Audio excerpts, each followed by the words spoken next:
My name's Eric May. I'm a professional chef and a conceptual chef and the director of Roots and Culture. I'd begun my career as an artist as a painter.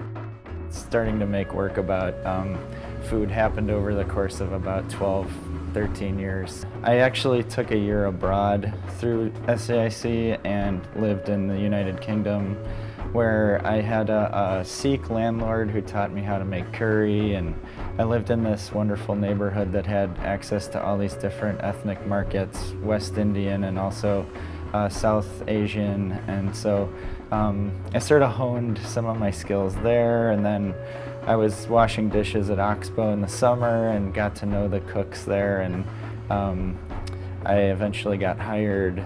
And at Oxbow, I mean, a lot of my practice has developed there, being exposed to ideas about sustainable farming. By working within the art context, it frees me up to talk about food issues and to use the form as expressively as I want to.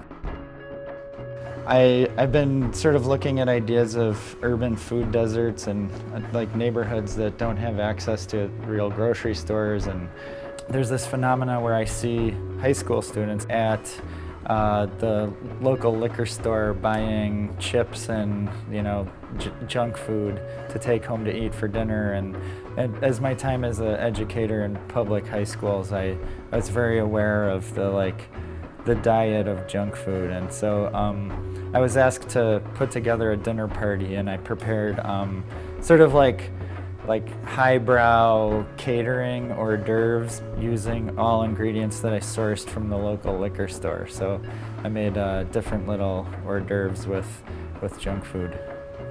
I'm in a show called Ground Floor at the Hyde Park Arts Center, which opens August 19th.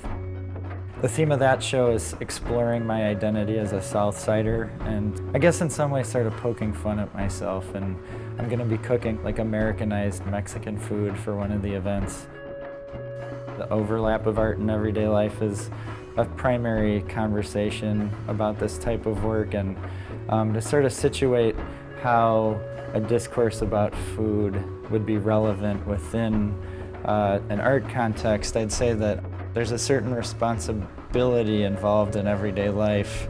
People will go hungry if this food service operation isn't functioning properly. But on the other hand, I don't ever really aspire to work in a restaurant. The economy of the art world is sort of a comfortable place for me.